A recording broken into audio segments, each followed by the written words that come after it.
Hello, everyone. Welcome. We are pleased that you're all here, both our inline and our online audiences. So this is the third event as part of the Black History Month. And so today we shall, today's event is entitled Calypso as Music of Resistance. So we are pleased that Henry and Roger are with us. So before we start, I'll call on Rebecca, the Institute's coordinator, to read the land acknowledgement.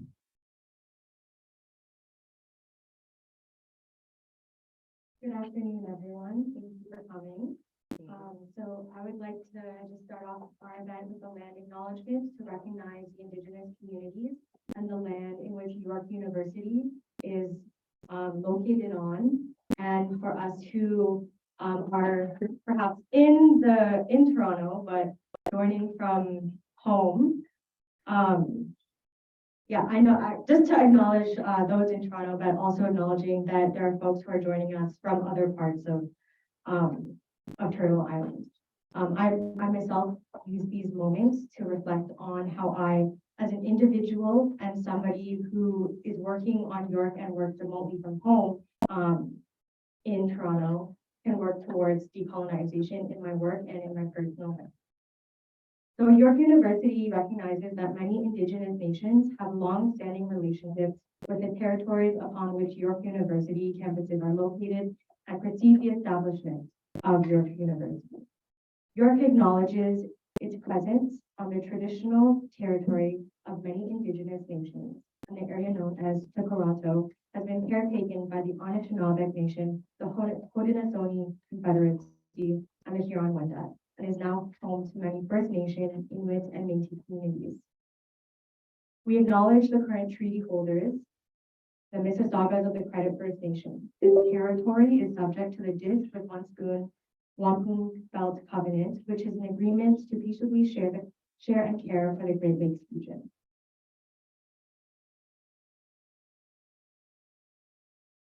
Thank you, Rebecca. So before we invite Henry and Roger, I will just read their bios. Henry Gomez Akakin Cosmos resides in Toronto.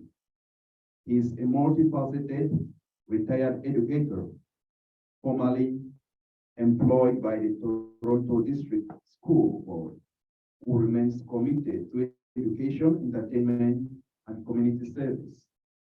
He holds an MFA Theater and an MA Interdisciplinary Studies from York University. Henry is currently an executive member of the Harriet Tubman Institute. He is also a founding member and current president of the organization of Calypso Performing Artists, a board member of the Festival Management Committee, which produces the Toronto Carnival, and former chair of Caravana Arts Group. He was nominated for the Toronto Stars Teacher of the Year Award for his teaching excellence. Under his sobriquet, King Cosmos, he is a Canadian Calypso monarch, a composer, recording artist, and musician. He has won a Canadian Urban Music Award and a Canadian Reggae Music Award, and is a Sunshine Award nominee. His compositions include 55 Still Alive, Christy, Culture Shock, Payback Time, Santa Bring Back My Baby Home, and put it in writing. With themes ranging from party to Christmas to activism, he has performed internationally and shared stages with legends of Calypso and soca. As the show host, his credits include stints with Kaiso Forum Calypso 10, Harbour Front Center, and the world-renowned Apple Feast.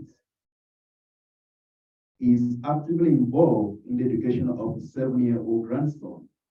You may find his music on, you may also find his music on YouTube and streaming platforms under King Cosmos/Henry Gomez.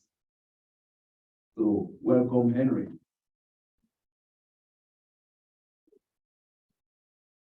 Or I rather say King Cosmos.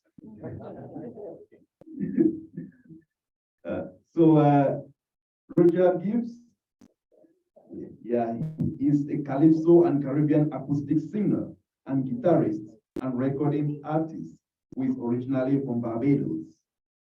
He was a performing member of COBA, that's the acronym for Collective of Black Artists, from 1995 to 2013, one of Canada's leading dance and theater companies. He has recorded 2 solo albums, Spirit of Calypso, that was in 1999, Calypso Classics on Guitar, Volume 1, that was in 2005, and 2 albums with his band, Shake, titled Hot Soul, that was in 2012, and Shake Party, that was in 2017. He also recorded a collection of Asian and original folk songs with his brother, Roger Gibbs, titled BHM, Folk Songs of Barbados. He was a founder and first artistic director of Calypso Stars at Harbourfront Center, the largest annual concert of New Canadian Calypso.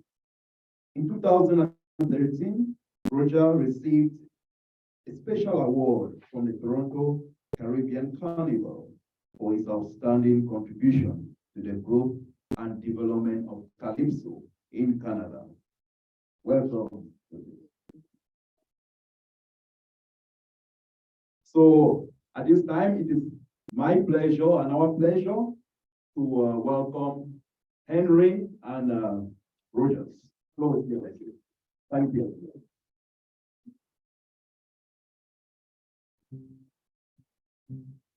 Thank you, Nate. Thanks very much. And thanks to Rebecca. And just a few acknowledgements. My wife, who is sitting across to my right, Dr. Miranda, Dr. Nate, and Mr. Roma Spencer. Hey, this lady, Alawa, heavy in the arts, and she's a York graduate as well. Malcolm Fifi, so pleased to see you. This is one of our top Canadian, I would say, look, one of our top Calypsonians in the world, never mind this Canadian. Top. Amar Harris, Black Theatre Canada, Theatre in the Rough, activist, I mean, the apartheid struggle all along, you name it, she's been there. And my friend, I don't want to pass over you, but it's just that, you know, we're not acquainted, so forgive me, okay? And just their partner, whom I haven't seen for many, many years, good to see you. Ivor Pico, fellow artist, heavily involved in the culture, especially steel pan, a former Caravana board member as well. And well, today I met Debbie Ebanks for the first, but we'll talk about that. And Lawrence, I call him Professor Lawrence, and my grandson, I can't leave him out. This is cool for him today, okay? So thank you very much. Thank you very, very much. Before we really get underway, I've got to acknowledge, or we have to acknowledge, that in the last little while, we've had a number of carnival artists, I prefer to put it that way, like Black Stallion, Stinging Francine, John Jason Perez. Got to put the Canadians in there too. Dick Locha, Blacks, Kenny J.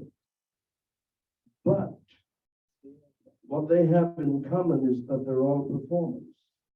But we have a giant literary research giant on whose shoulders I know that I stand. And in preparing for this presentation, I found his text indispensable, and that is the late Professor Gordon Roller. Originally from Guyana, Trinidad was his home. He was a prof lecturer at UB for many, many years. So let's just take a moment of silence before we get into the Bacchanal.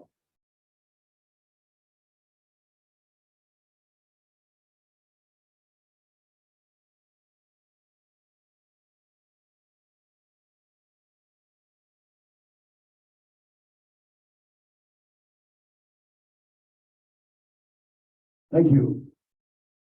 Okay, so we have a PowerPoint that'll go along with this. Let's set it up for you. Those of you who have percussive instincts, we have some instruments here. And this is going to be different. It's not going to be your regular, you have the experts up at the table and everybody listens. This will be participatory. So if you sing, join in, hum a tune or two. If you play percussion, come and take up something in. Knock a little iron. I think I'll bring a bottle of spoon to you. Wait.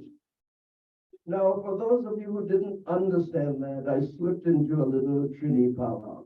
So that is how we're going. I'm going to mix it up, you know what I mean? So we're going on like this.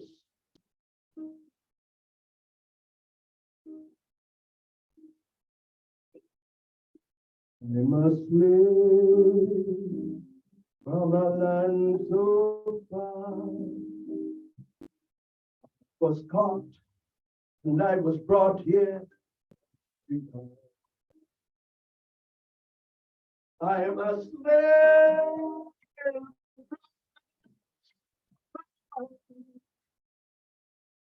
I was caught and I was brought here from Africa.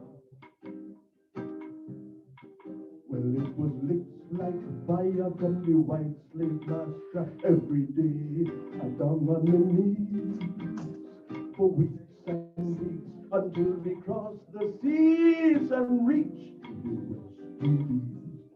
Then they make me walk, they make me walk. Oh Lord, no pay. I toil so each day. I'm dying. Oh, I'm dying.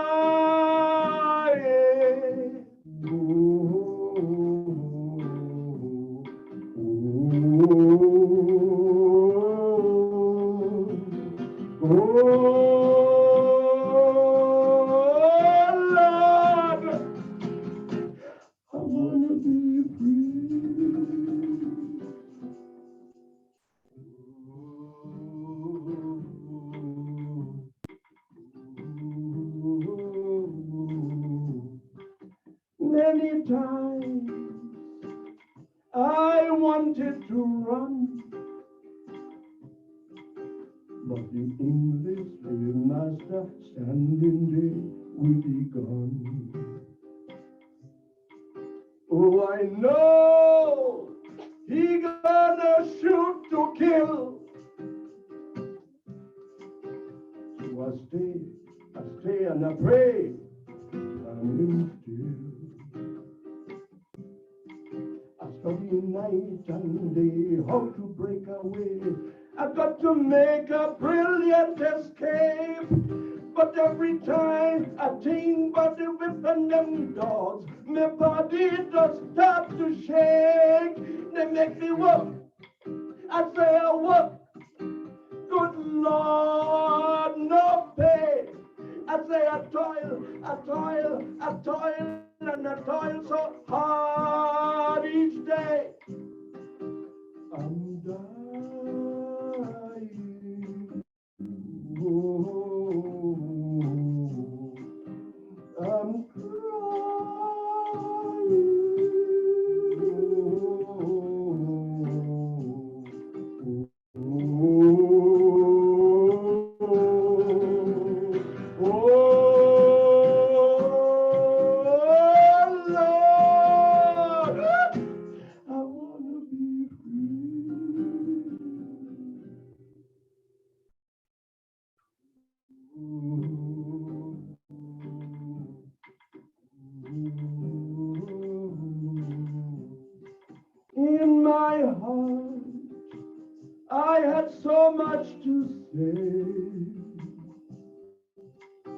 And I hope that my master would listen to me someday. Although he knew my request was small, it was this thing of the whip to answer me when I called. I study night and day how to break away. I've got to make a brilliant escape. But every time I think about the whips and them dogs, my body does start to shake. They make me work. I say I work. Good Lord, no pay. I say I toil and I toil so hard each day. I'm down.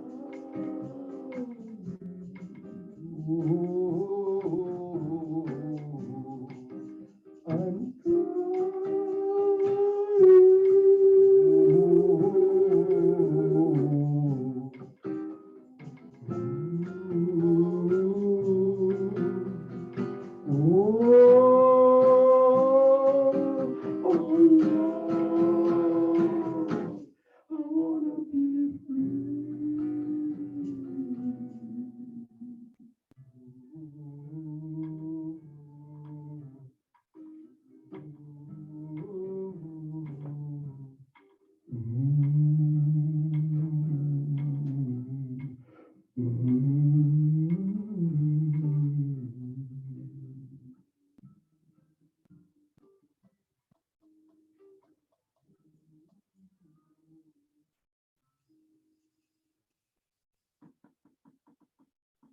Thank you. And that, ladies and gentlemen, of course, was recorded by the Mighty Sparrow in 1986. We thought of playing it for you, but we thought to create the mood and pull you in, we'd do it live. I hope that we did some justice to it. And we have now, that takes us back, all the way back to 1783, Trinidad. Now notice why I say Trinidad, because at that time it wasn't Trinidad and Tobago or Trinbago or TNT or anything like that. It was still Trinidad, Tobago was still a separate entity. So 1783, and as we can say now, that's when the thing rail starts. And when Bacchanal rail starts. But before that, we had the Amerindian people. Then we had the Spanish on top of that. And then 1783, we had what was called the cedula, the population. Of course, chip in, right? We just jump in anytime we feel anyhow we feel. But with that now, which was a special deal between one Philippe Rosemont de Saint-Laurent, Madame, I hope my French is okay, and Spain. And that deal allowed the French planters to come from Grenada and Martinique and the French colonies into Trinidad, special privileges, land grants, and so on. And we take you back now to what we have researched and what is agreed to be the beginning of Calypso. Because Pierre Bogart and his son Saint-Hilaire, they arrived from Grenada with an entourage, and a very important entourage, member of his entourage was one Ojong. And we have come to know him as the first Calypsonian. But I got to take you back a bit, because when we looked at the research, Ojong is a direct connection to the Creole and so on from West Africa. So it takes us right back. And this song by Sparrow, The Slave, really and truly summarizes what we are doing. So from Ojong, you had Soso, and you had Papa Cochon. And cochon means pig, right? For those of you who know the French, pig. But I don't know why they call him that, but Papa Cochon. And these became known as Maître Calypso, top Calypsonians. And I'm going to tell you a little about Bogarat, right? If you think I'm going too long on this one, you just stop me, and you jump in. But it's important we set this up because Bogarat, I say Bogarat, he settled in Digomatin. He was rich, lot of plantation, and he had a special house built. And according to the research, I wasn't there, I didn't see, so I didn't know. But he had a cave built up beneath the house, and in this cave he used to entertain people and so on. And his maître Calypso, who was Ojong at the time, he used to use him now to take it out on Bogarat's enemies or friends or whomever he felt. All right? I've got to give you this bit of Bacchanal. Now, Ojong and Bogarat became so close that the wife got jealous and she poisoned Ojong.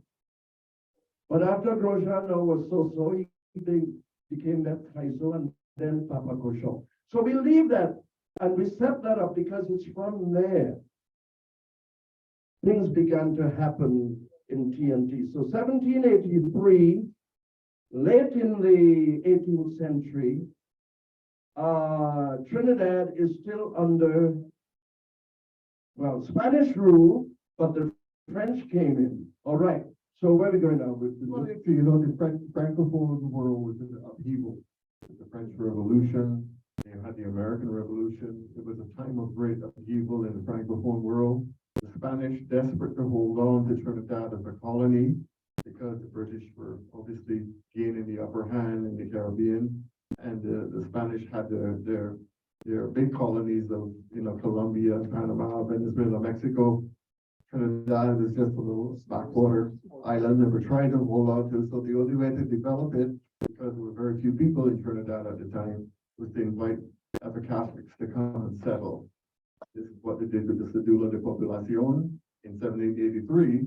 So by the time the British took over in 1801, finally conquered Trinidad and took over the Trinidad as a colony, they inherited what was a French society because the French had set up their plantations and created a thriving colony now, although it was still a small colony, but the British took over what was a French society under Spanish rule or Spanish laws, and they imposed then the British colonial system. So you have the three European powers represented in Trinidad in that kind of situation, which what makes Trinidad quite interesting. Yes. So we've been multicultural and we've been mixing up before the term was invented. That is why people from Trinidad, we look like people from all over the world because we mix up. So layer on top of layer. And that is important because the first set of calypsos was sung in French, not English. And even today, every once in a while, you hear some Calypsonians with a bit of French or Creole or Patois in it. So let's get into early 19th century, right? The British in control after Abercrombie beat up, Apadoca, the Spanish admiral, and Don Jose Maria Chacon. He was the Spanish governor. The British come in, the British have a way, they're all over the world, they go in and they just take things over, they beat people and everything, they take things. So that's what happened. So they pretty much left the French society in place because they didn't really want to have the trouble to try to expel them or to go through all of the problems of trying to change up the society. They left everything in place, but you have the French Revolution, and that's creating real fear in the colonists, in the colonial powers, the French planters and the local colonial governor. So this first song, which was around 1811, one of the early proto-calypsos, I guess you could call them, it has a call and response pattern typical of the African tradition, and the song was produced in court as evidence of this rebellion that was about to take place.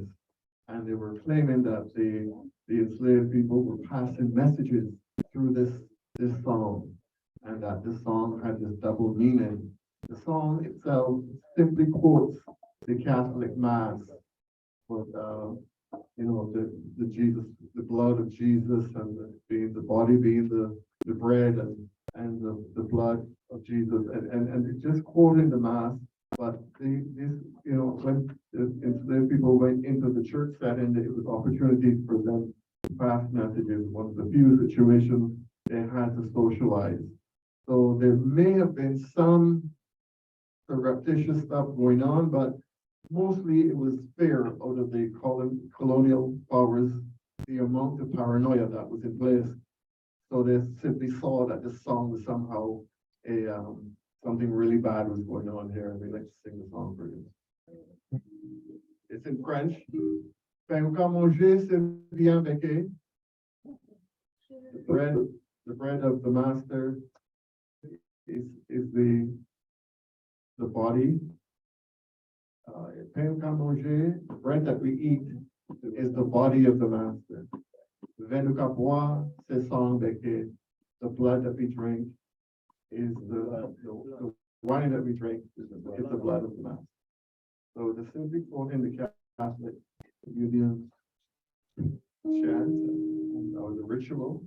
And quand manger ce viande béquée, nous qu'à boire ce sang béqué, nous San Domingo, manger San Domingo. Of course, San Domingo was the name of Haiti at the time, San Domingo, but in Trinidad, San Domingo. Et où qu'à manger ce viande béquée, et nous qu'à boire ce sang béqué. San Domingo, manger San Domingo. Show me the place, show me the place. Show me the place where the berry will Congo. San Domingo, San Domingo. Eu qu'à manger ce viande béquée, et nous qu'à boire ce sang béqué. Domingo, manger San Domingo. Don't you go to Fire in the Mountain one time? And then another song from the similar era, this is about a decade later, also in Diego Martin. This song was recorded on one of the estates by this lady who was married to the owner of the plantation, and she heard the enslaved workers singing this song, and she asked them what it meant, and they said, we can't sing this for you. You don't want to hear this. She kind of insisted and encouraged them to share it with her, and she wrote it down, and it's in a book by John Cowley, the English Calypso researcher, historian, and he records the lyric of this song. She claims it was similar to some Scottish air she knew, but she couldn't really tell. It was in a minor key, and so the song is basically called Fire in the Mountain. Fire in the mountain, nobody but him. Pick me daddy boutique, and become a monkey out of him. Fire in the mountain, fire, nobody but him. Pick me daddy boutique, and become a monkey out of him. Poor John, nobody but him. Poor John, nobody but him.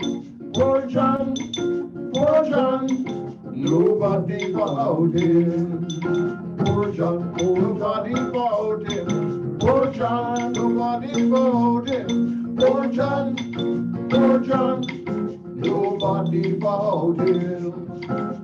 Go to the king's jail, you find out the blue name. Run, get the water, call body overseer. Poor John, nobody about it. Poor John, nobody about it. Poor John, revolution, nobody for out here.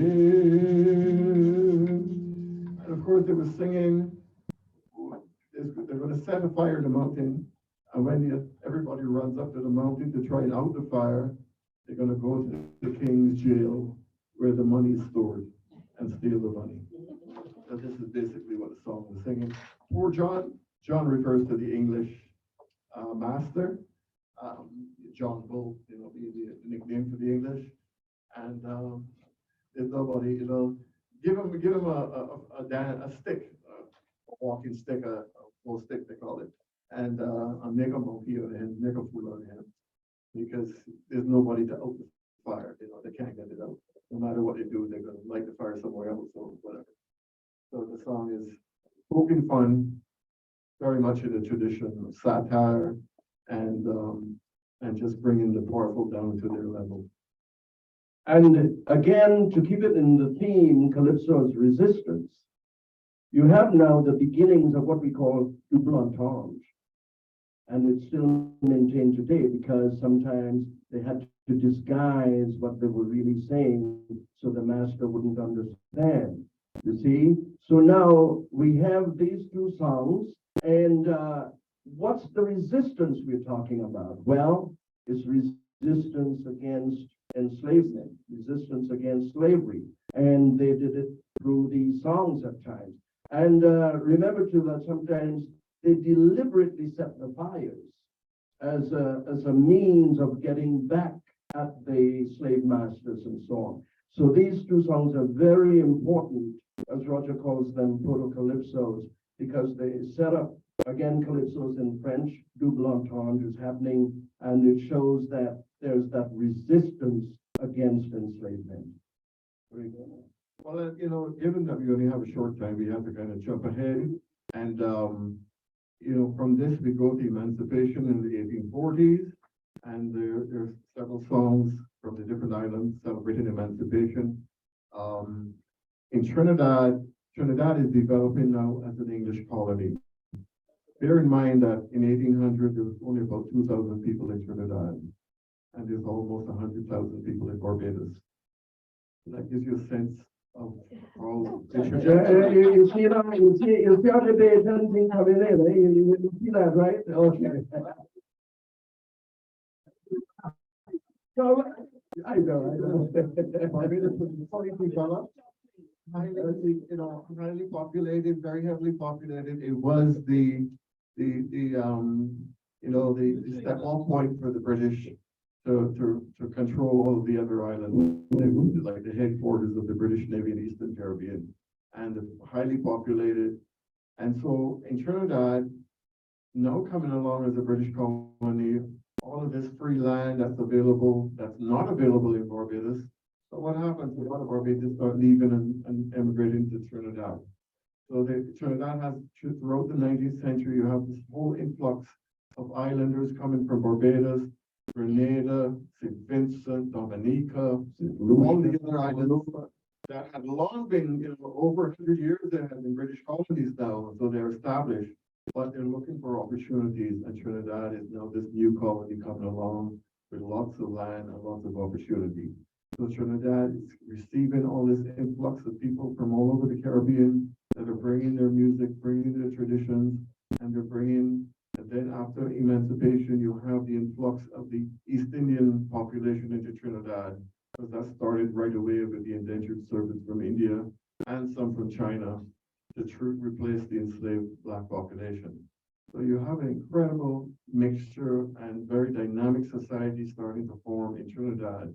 And that's reflected in the carnival, which started out as an upper class French kind of celebration, but after emancipation and the people start to take it over, the people get involved, and they're basically taking over the carnival and making it the people's carnival, and the upper classes are withdrawing. So all the African influences are starting to come into the carnival through all the different entertainment traditions of Calypso, of stick fighting, Kalinda.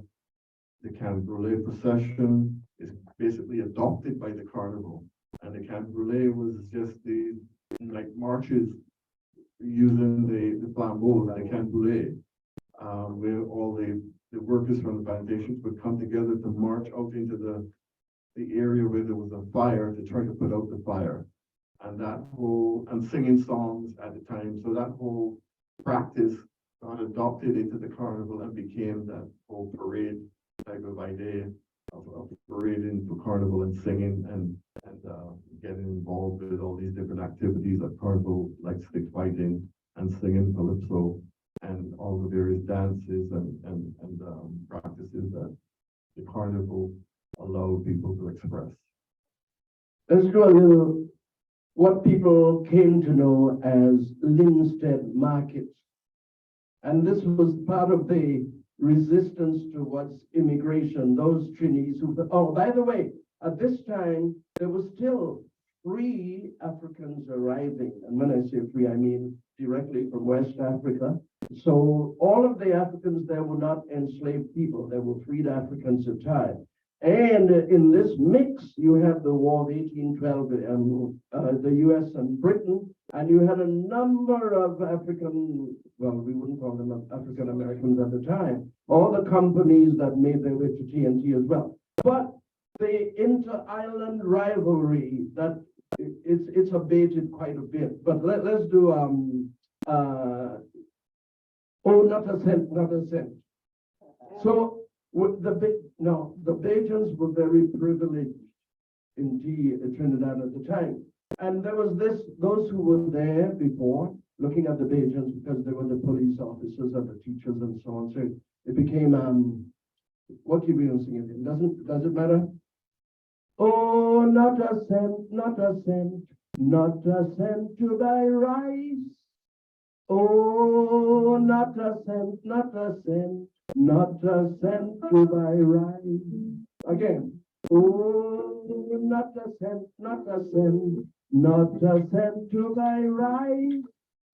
Oh, not a cent, not a cent to buy rice. Since the Bajans come to this country, they think nobody like them. Since the Bajans come to this country, they think nobody like them. And they're saying, oh, what a cent, not a cent, not a cent, not a cent to buy rice, oh no. Oh, not a cent, not a cent, not a cent to buy rice.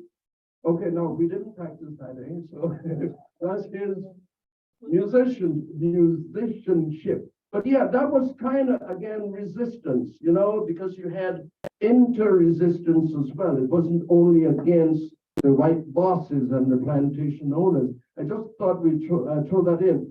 Roger mentioned Kalinda just now. Is there one we could do? Yeah. Wow. Oh. No, I don't know that. Okay, let's go with Congo. Okay, put that like that. Right?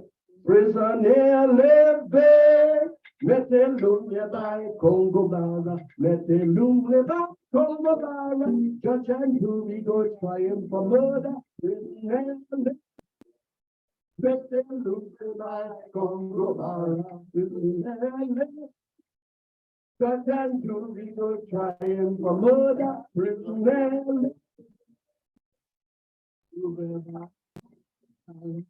No, that was also a calendar. I never really found out in detail who Congo Barra was, but he was a noted, fierce stick fighter. And in those days, if you're a good bois band, a stick man, a stick fighter, you got it made. All the women want you. You control it. No, seriously, you control the yard, because you have these barrack yards set up. And stick fighting or calendar was the rule of the day. I will try to pull up one or two. And before, a little about tambu bamboo. We got to talk about that as well, because it's important in the evolution of Calypso. During the 1830s, 40s, even before that, right up till 1881, even into the 1930s, the authorities kept banning the African drums. These drums carry messages. We cannot allow this to take place. We have to bend these drums. Anyhow, they try, and the Africans, their ingenuity, what did they do? Okay, the law says we can't play drums. What did they do? They went up into the mountains. When you listen to David Rudder's Calypso, when he talks about going up to the Sentans Hills and bringing down the bamboo, this is what he's referring to. And when Europe come and make basa basa, confusion, talala, commerce, they went and they cut the bamboo, and this is where you got what we call tambour bamboo.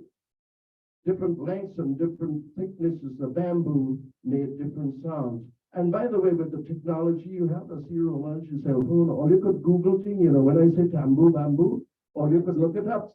All right. So yeah, okay. So now, and again, the French influence culturally throughout, and even today, it was a British administration, but the culture was very French. So we call it tambour bamboo, but the tambour comes from tambour, the French for drum. So it's really bamboo drum.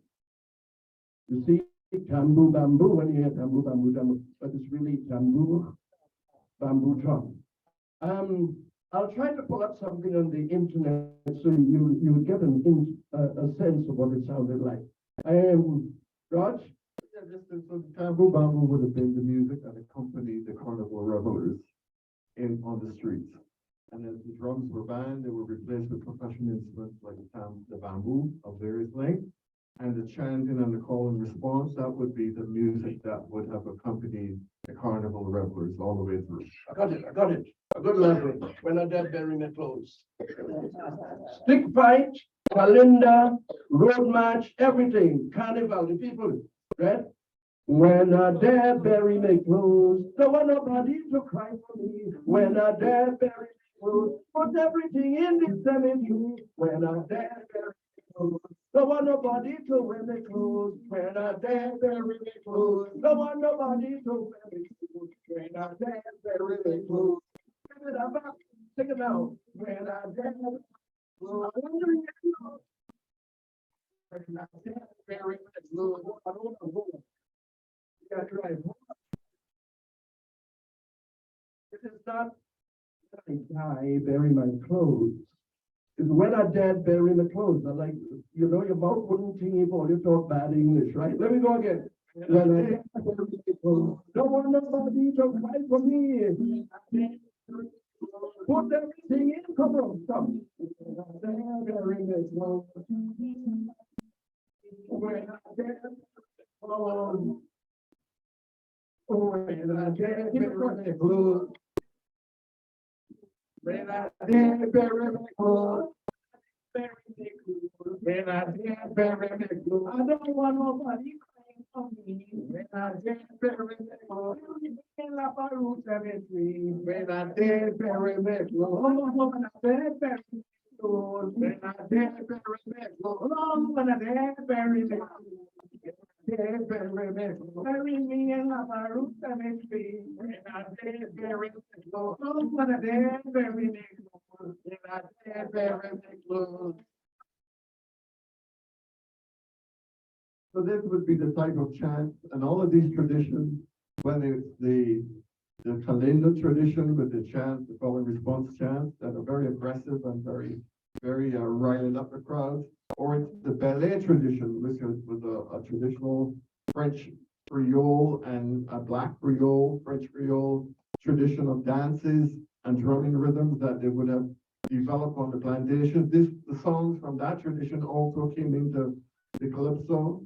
The songs from the Orisha traditions of the Yoruba people also filtered into the Calypso tradition. The songs of the bongo, wake and funerary type of songs that were sung at funerals, those type of songs also came into the Calypso. So Calypso kind of embraced and got their roots buried in all of these different traditions in Trinidad, which is what makes Calypso such a very diverse type of music. They're all types of calypsos. So when you hear the word calypso, you can't think of it as one type of music. It's really a collection of many styles of music that have been kind of subsumed under this heading calypso. All right, should we jump ahead a bit? Maybe get into the 20s and 30s? What do you think? The calypso tents are these sort of the first time that the calypso started to be sung for an audience, as opposed to just being sung for people in the streets and at the carnival time. But by the turn of the century, by 1900s, the calypso started to be sung in English. It took the British almost 100 years to anglicize Trinidad. Because of the difficulty and the pride with which the French Creole held on to their culture. And it's still anglicized yet. So it took, and Trinidad was a very difficult colony to govern. It was considered, you wanted to get rid of somebody or to give somebody a bad deal, send them to Trinidad to govern Trinidad. Because they'll either end up in a psychiatric hospital or come back half mad. So it was a very difficult colony because of the complexity of the ethnic makeup and all the different groups that were part of the culture. But by the turn of the century, Calypso, there's an emerging middle class that has an interest in this carnival and the music of this carnival. So all of a sudden, the opportunity to actually sing these songs for an audience in a setting like this, where they would set up a tent and they would place flambeaux around the tent to light it up, and that gave birth to what we call the calypso tents, which are basically places where calypsos are sung. But they use the traditional word tent. It's referring to the way that it was originally set up on a bamboo tent, and these songs were sung just prior to carnival, and that set up the whole tradition of creating calypsos every year for the carnival, and for the audiences who came out and started to support these tents. So that's the early part of the 20th century. Now you have these tents established as part of the calypso, as part of the carnival activities. And with the tents now, there's a name that stands out as a pioneer, and his name was Railway Douglas. Now, it's just about impossible to talk about calypso in any research sense without having a sense of history. We are not historians, but it's necessary for us to have some idea, some knowledge of history, because really and truly, calypso is that it's almost like an unintended consequence, of all the upheavals, major upheavals taking place all over the world. So what we're going to do, we're going to condense it, and we'll take, let's say, from the 1920s, 30s, even 40s. And I'm going to play you now some samples. You wouldn't hear the entire songs, but just to give you a sense of what is happening during that period. You will hear some in French and English, Creole and English, and you will hear what comes to be called to as the Santimanité tradition. If I feel brave enough, and my wits about me, I could try a little Santimanité and all you don't understand. Right, Rod? We can try. Okay, so now, that ain't no joke, So talk a little bit, let me go and set up here and play them some. Santimanité is a French term, sans humanité, without mercy. And it basically, at the end of the stanza, the crowd answers sans humanité or Santimanité. And this was basically a musical form, kind of like the 12-bar blues. Like in blues, they have the set 12-bar kind of pattern that they use for all different types of songs. Well, in Calypso, you have similar forms, and the sans humanité is one of these forms that they use. And it's like 7 or 8 line stanza, and it always ends with the crowd responding, sans humanité, sans humanité. All right, so what do we got? Let us take maybe Juve Barrio. That's not a sans humanité, though. That's a call and response. Well, actually, I wasn't going to do Santimanité as such. No, okay. I just wanted to condense Go ahead. 20s, 30s, even 40s. But hold on. Juve Barrio is a good lab way kind of calypso. Okay. And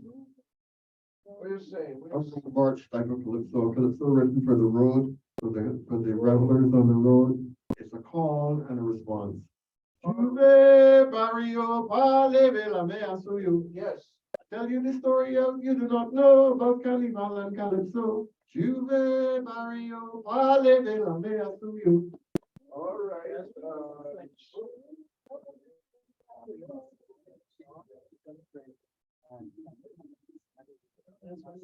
Keep talking a little more, Roger. Barrio Paleve la Mea Suyo. I tell you the story you do not know about Carnival and Calypso.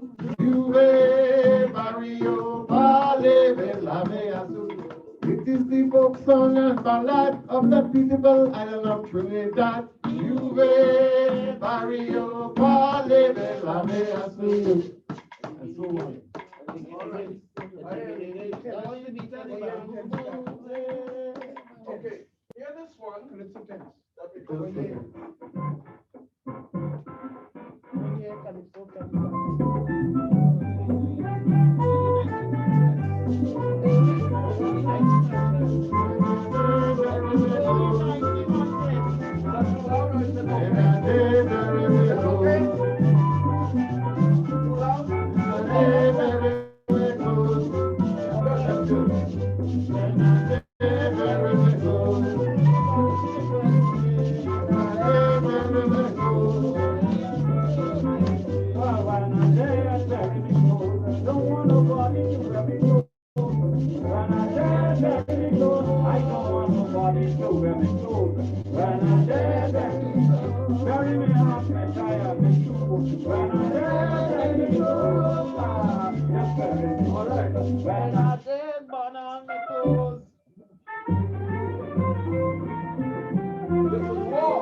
Get up in the morning and I watch the sky sometime I don't wonder why. When I get up in the morning and I watch the sky sometime I don't wonder why. If it's a planet, no time and destination of the Bushra to me the destruction is sorrow and affliction we rise the generation of the sky.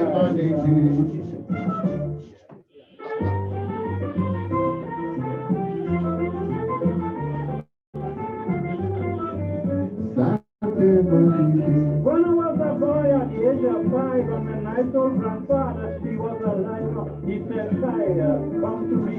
He said, "Sit down upon my knees." He said, "Boy, I will read your book, and your book is to rule over man and earth." So I'm sorry for him all except who is right to decide. That is my name.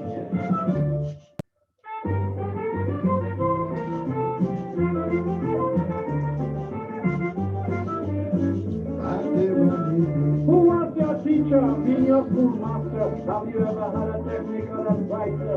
Or you can step on the lawful minor when you of course you're a perfect stranger. Your father went to jail for a cave of nail, and you received the cat anointing. I can see that you're here in John Ross and Barbara. That's the one I know.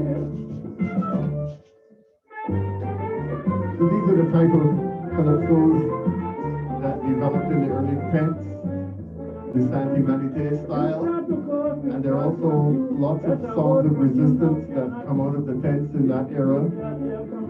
For example, during the First World War, we had a song called Run Your Run. Kaiser William, run your run. Hear what Chamberlain said, hear what Churchill said. Pray, boy, pray. For peace and liberty, we're gonna blow down Germany.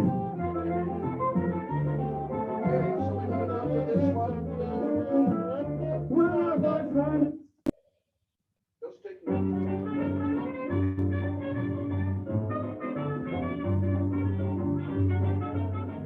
This is how the carnival and calypso are evolving. Listen carefully. Listen to the instrumentation as well. From a scandal and media bacchanal to the begun, a glorious carnival. From a scandal and media bacchanal to the begun, a glorious carnival. We used to sing long ago. No need your friends to tell you, but you can hear a calypso on the American radio.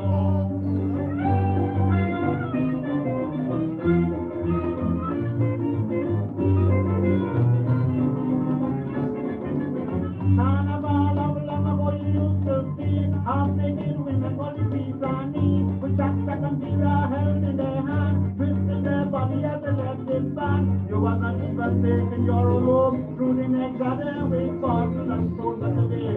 You can hear about Calypso on the American radio.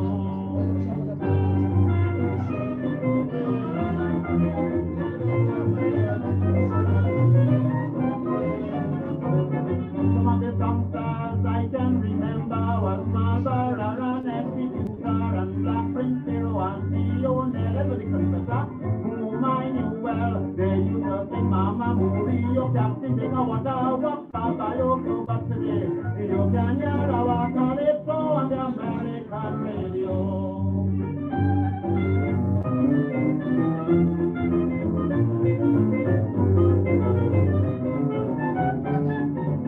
Carnival of love over there.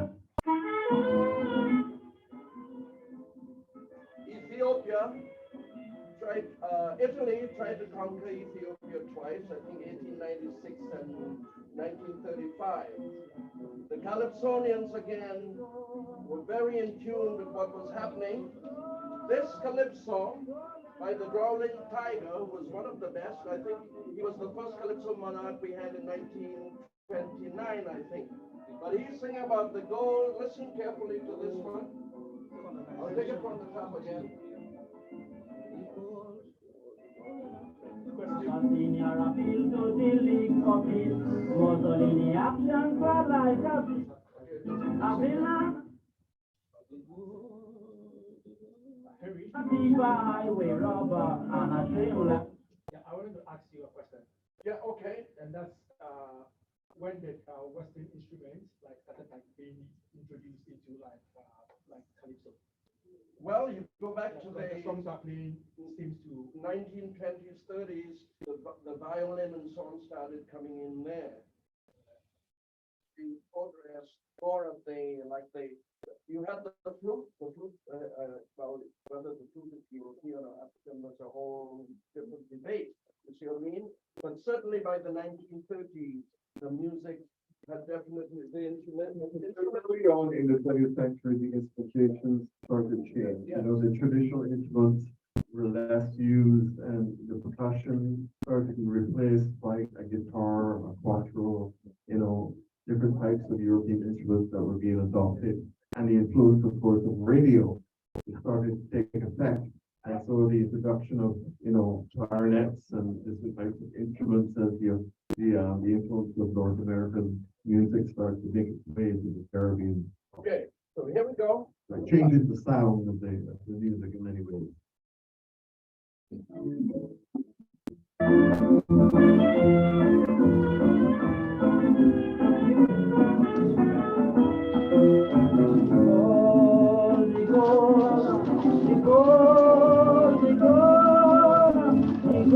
In Africa, Mussolini won from the emperor.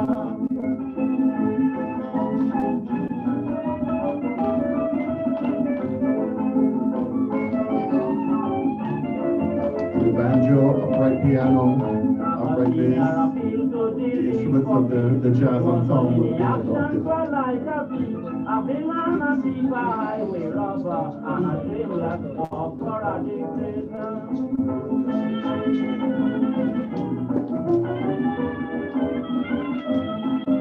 One of the big influences too was the whole black music from Harlem and the influence of Harlem back in the Caribbean.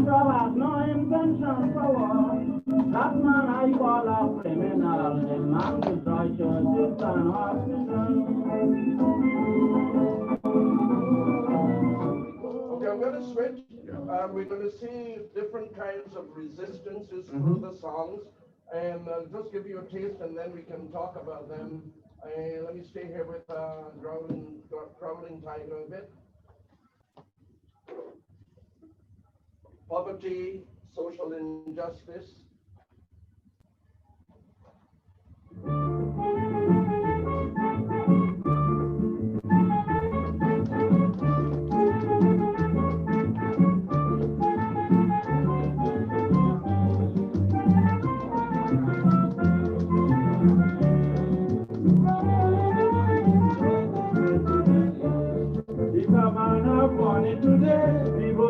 sky, we have over there. If a man have money today, people do not sky, we have over there. He can come in mother and get a free, and live in the carbon and company, what is the more? The people tell you she wanna talk is better than you.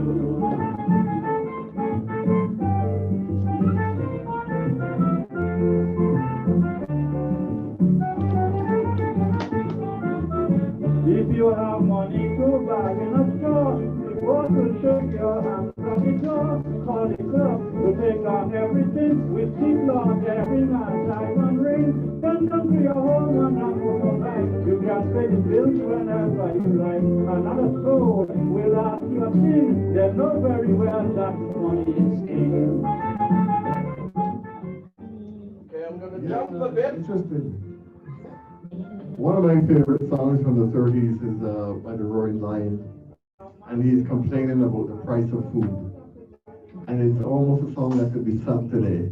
Let's do that now. That same, the voice of the people. Jail them before it's too late. Jail all them black market reprobates. Murder, John Public and buy. They're raising the price of food stuff too high. I said, jail them before it's too late. Jail all them black market reprobates. Murder, John Public and buy. They're raising the price of food stuff too high. Day after day, it's a human cry. You can't buy the food, the price too high. But the market is rampant to reconcile. Football and profiteering is now the style. No use to comment on love and snowing. From season to season to no avail. Is every way to be seen, the law is being contravened, so the police should intervene. I said, jail them before it's too late. Jail all them black market reprobate. Murder, John Public and buy. They're raising the price of food stuff too high. You can sing that today and have it be quite relevant. So these are the types of protests.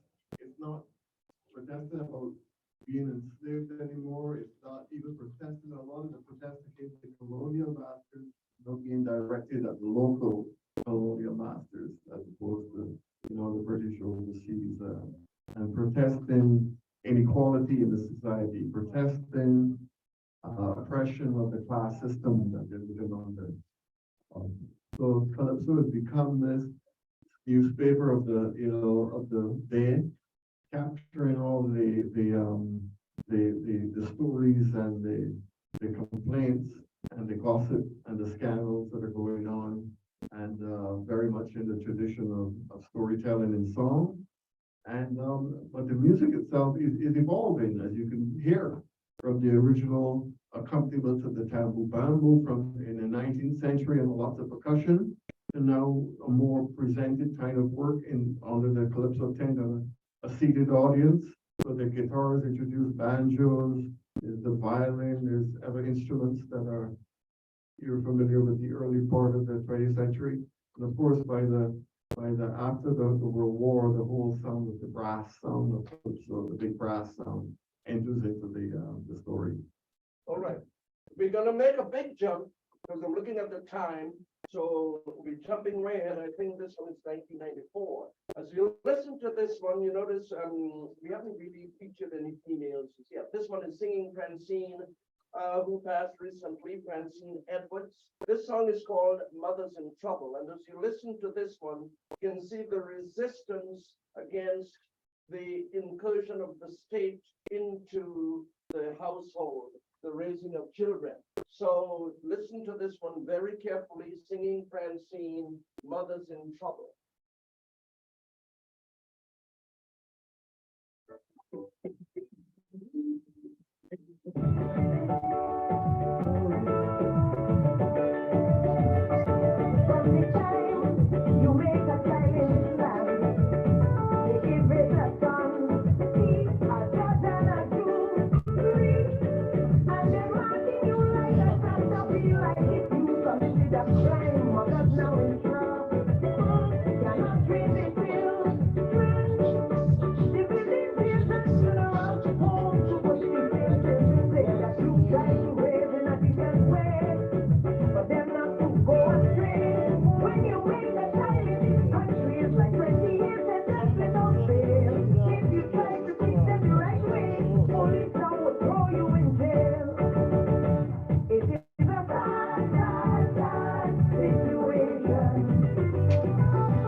to them. I'm going to jump again, okay?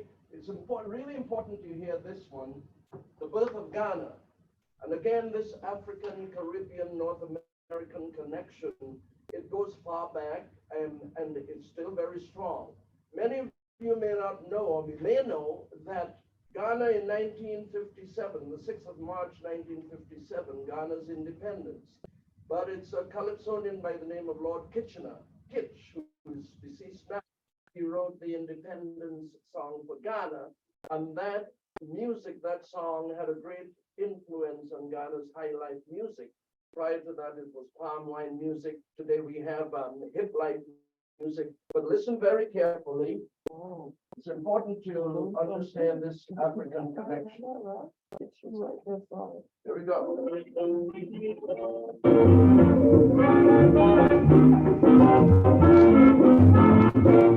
This day will never be forgotten. 6th of March 1957, when the Gold Coast successfully get an independent profession. Ghana, Ghana is the name. Ghana, we wish you proclaim. We will be jolly, merry and gay. The 6th of March, Independence Day. Makes you want to dance, right?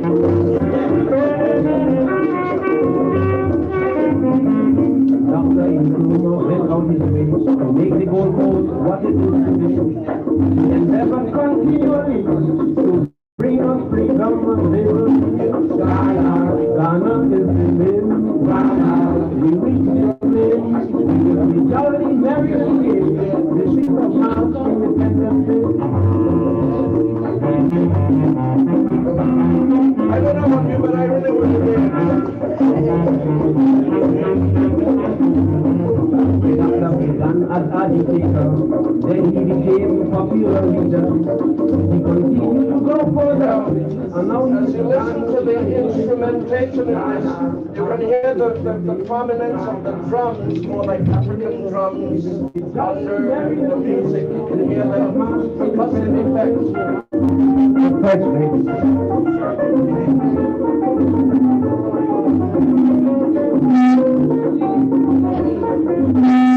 The national flag is still up in sea, with beautiful colors, red, gold, and green, and a black star in the center, representing the freedom of Africa.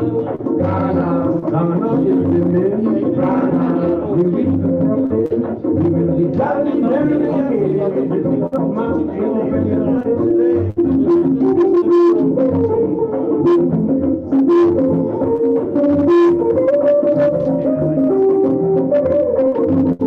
Congratulations from Hill Selassie was proudly received by everybody.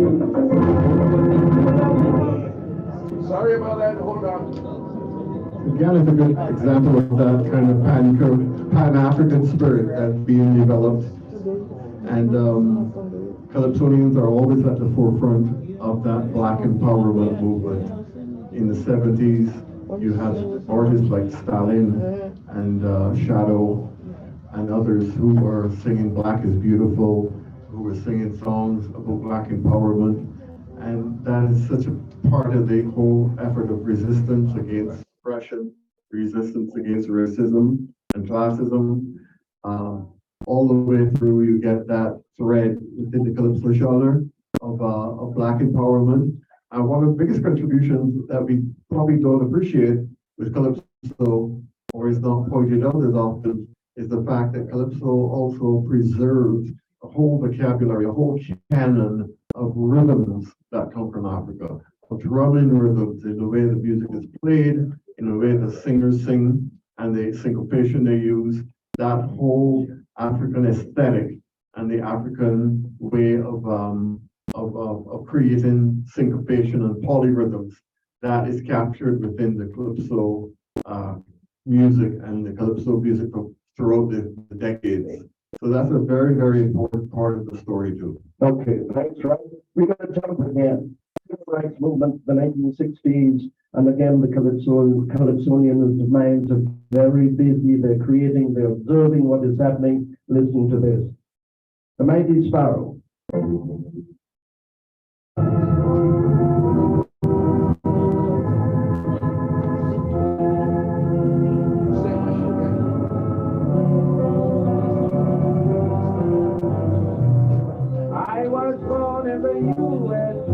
because of my color, I'm suffering today.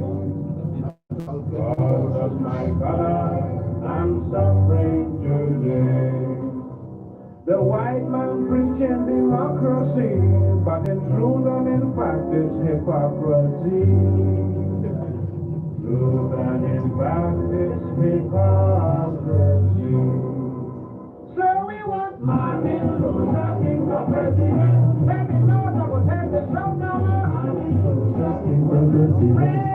Story all about. Give us no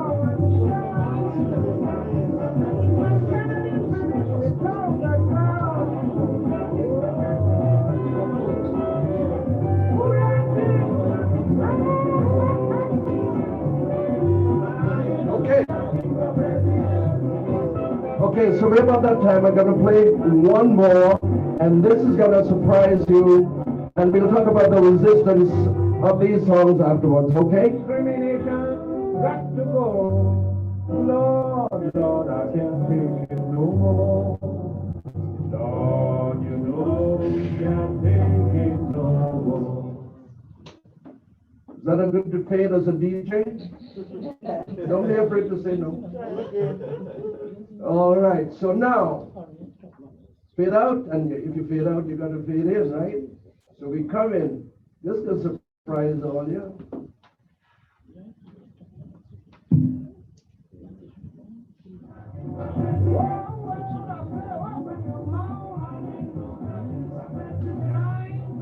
I talk too quick, boy.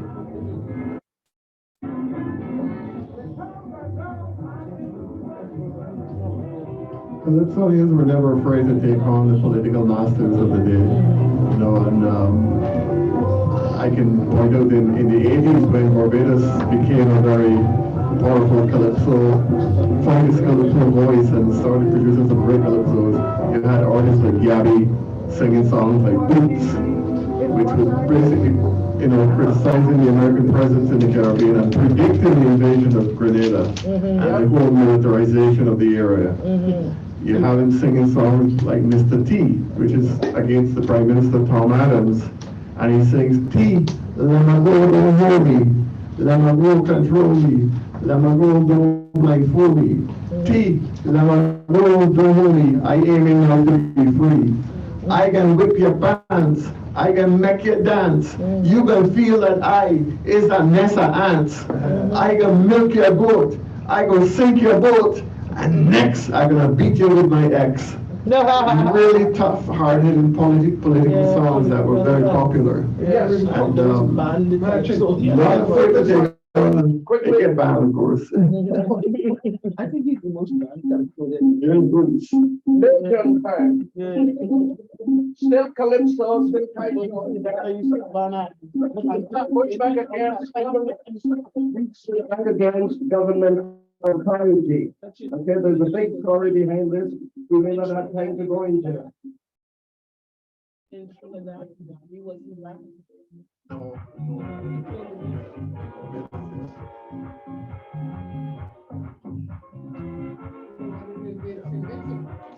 Is it necessary to have so many soldiers in this country?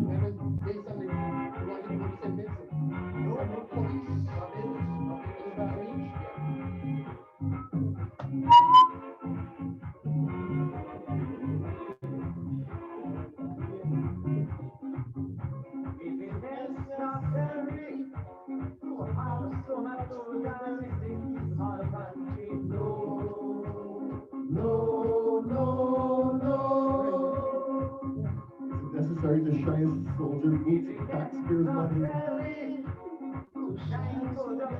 and taxpayers' money. Don't tell me, tell Tommy, the Prime Minister. Tom Adams. He said Lucy has been the base from the army base.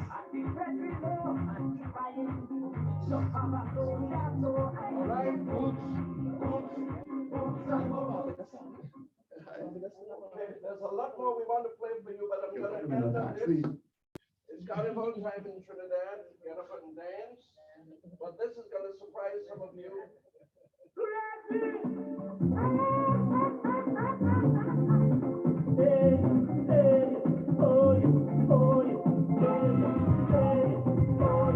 Resistance push back against ageism. Listen carefully.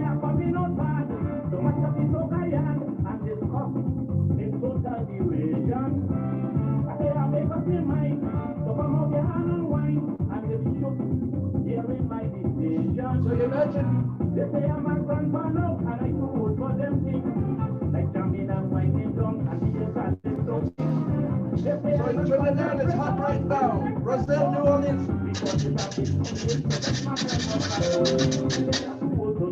All right.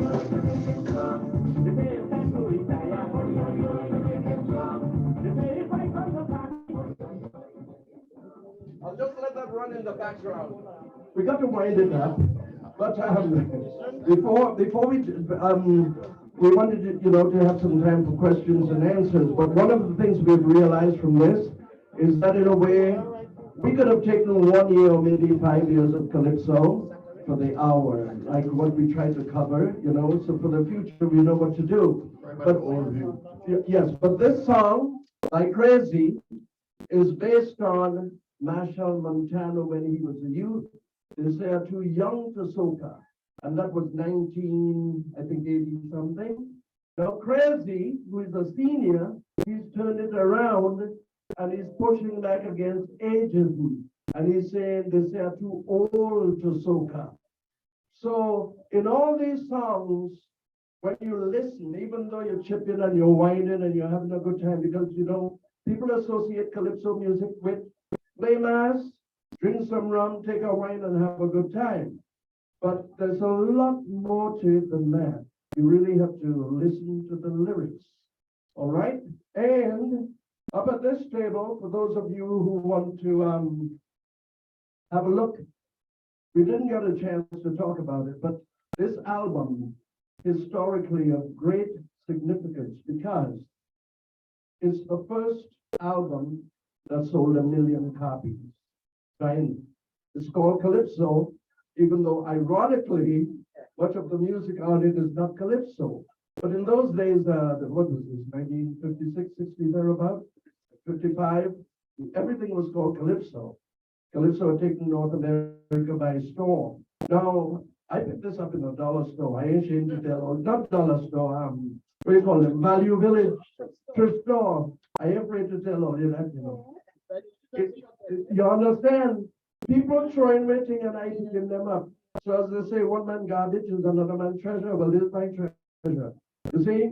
So it's called Calypso.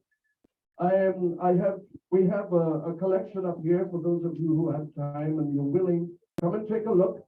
I got to mention Gordon Roller, an excellent resource for Calypso. From the horse's mouth, Chalky, Hollis, Liverpool. Hey, all you want to Black Jacobins. CLR James, all right?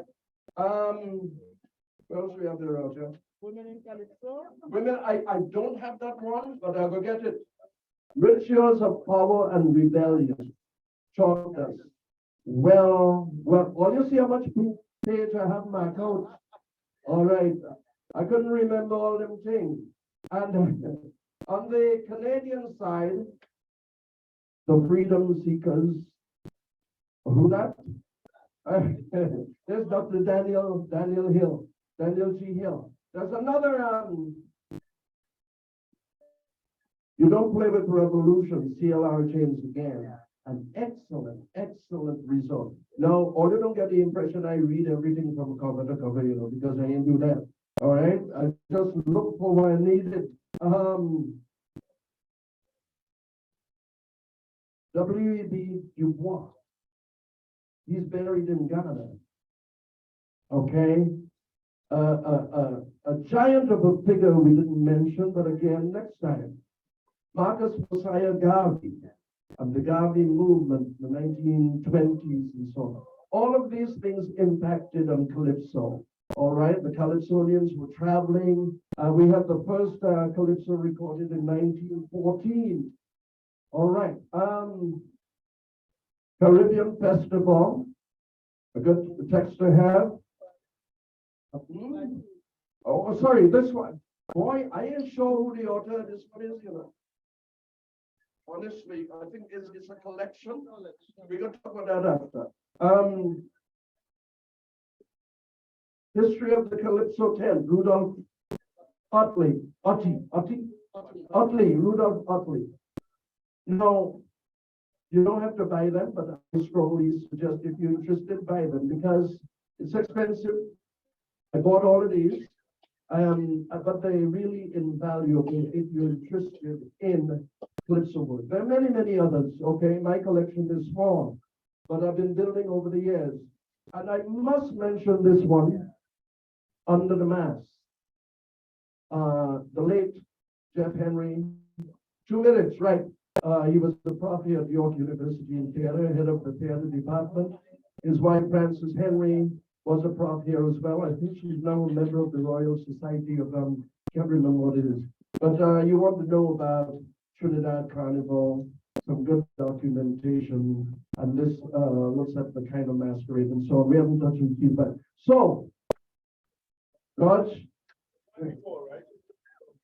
Pardon? Hill. Don't worry, on the festival, right. Thanks, Ivor. Thank you very much. Also, thank you so much for having us here today. Thank you for showing up, and we hope that you got something from this, and that you learned something, that you got a different insight into Calypso. And Raj, thank you. I couldn't have done this without Roger, really. So this is we. It's not I. It's really we. And from the time this idea came up, I said, Raj, let's do this. And I got it. This is one of the. How should I put it, Raj? How should I praise you, man? But it's like we have a good working spirit. That's the best I can say. That's the best I can say. Thank all of you. Thank you so much. Dr. Leander, thank you so much.